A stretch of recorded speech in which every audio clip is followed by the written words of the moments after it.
What does it take to defeat a powerful leader that wants to dominate the world? In World War II, the United States was able to defeat Hitler by destroying the lifeline of his military, which was his fuel supply. Hitler created the Nazi Party in Germany. In 1938, he broke almost every law in the Treaty of Versailles by building an air force called a Luftwaffe. He did this in anticipation of a global war. During the summer of 1939, the British Royal Air Force had 100,000 men and 1,900 planes. In comparison, the Luftwaffe had 500,000 men and 4,100 planes. Hitler was ready for war. Steht ist keine Redensart, das ist eine Realität aus Blut und Fleisch. Hitler began invading small countries neighboring Germany. When he expanded his invasions, the Allied forces were created, and they included the United States, Canada, United Kingdom, and Russia. The Allied forces lost many battles because their bombers lacked the ability to travel long distances. This situation changed with the introduction of the long-range bomber. The B-17 was the most well-known bomber, but the B-24 had the special qualities that allowed the Allied forces to take a stronger stand against Hitler. My grandfather, Joe Strauss, served in the Army Air Force and in the 451st Bombing Group as a photo interpreter. He gave some of the special qualities of the B-24. In my books, it became special after the B-17 had a lot of credit for being a great bomber. But the B-24 came out could carry a heavier bomb load, could stand more firepower without going down, and all that. That's what took it away. The only plane that outdid that was after B-24s were phased out, almost phased out. The B-29 came in and did things that the B-24 couldn't do. But the B-24 did many things that the B-17 couldn't do, and yet the 17 got much more credit because they were first. These planes were manufactured in many of the Allied countries. One of the top 3 producers was Willow Run. This plant could produce one B-24 every 50 minutes. This was accomplished by using the Henry Ford production line model of manufacturing. That the Army Air Forces and Ford were ready when war came. Dedicated June 16, 1941, 6 months before Pearl Harbor. And in that of the Ford superintendent, a close check was kept on the movement of all bomber assembly lines with this mastered board. Numbered, movable models show the step-by-step progress of the nearly 100 bombers which were always progressing down through the plant assembly lines.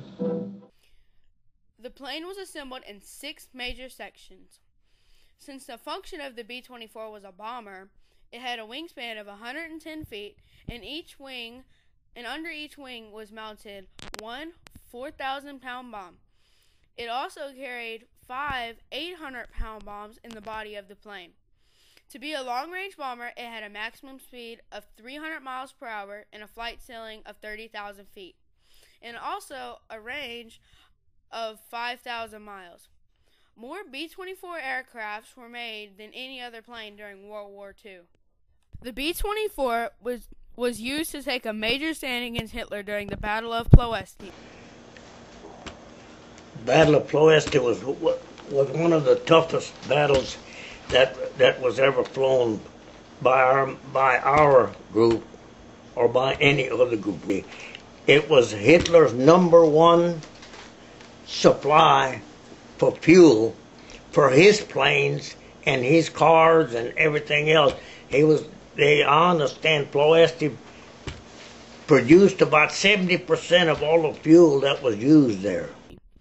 Hitler used an abundance of fuel to run his lines of offense in the sea and air.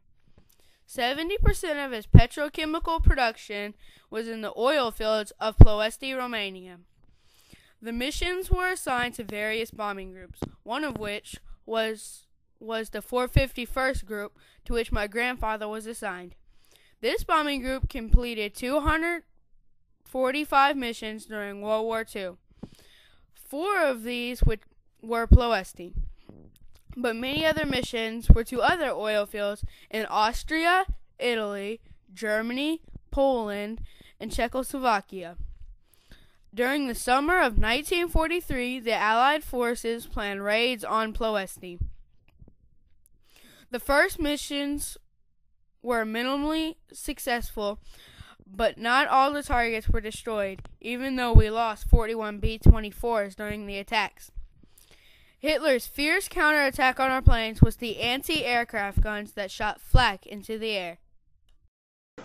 And the pictures that I have of Ploesti being bombed, it's no wonder we lost a lot of planes. I can show you pictures where there's just constant blast around the airplane. Every one of those blasts on those pictures is an exploding anti-aircraft shell. And if it was set right at our altitude, heaven bars the door, because they tore us to pieces with those when they were set right. We flew in most missions at 21,000 feet. Well, if they had their flak guns set at 20,000 feet, they were shooting under our planes. If they had them set at 22,000 feet, they shot over our planes. But if they had them set at 21,000 and we went in at 21,000, Katie balls the door.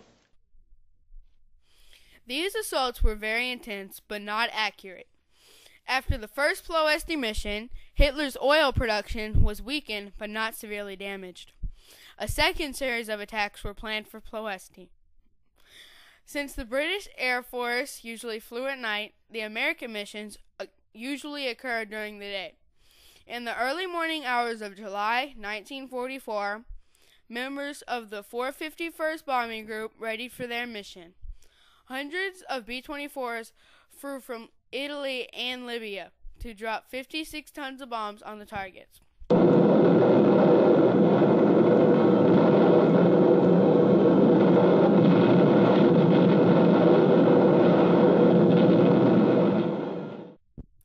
The smoke was so thick that the crew could not see the ground. During the savage 3-day airborne assault, 2,277 American lives were lost, as well as 270 planes. Though deadly, the mission was considered a success. 100% of the oil production at Ploesti was destroyed. This offensive strike changed the tide of the war. Hitler did not have the ability to retaliate in a similar manner. At a donut line, we were still flying the mission, and we wondered about our missing air crews. How many would come back? The answer came sooner than we had expected. 12 days after the last bombing of Ploesti, we got a real thrill. An airlift of 56 transport-converted B-17s were bringing back our buddies who had been forced down. Romania had surrendered to the Russians. What does it take to stop a dictator from taking over the world? Thousands of bombs, brave men, and the B-24 bomber.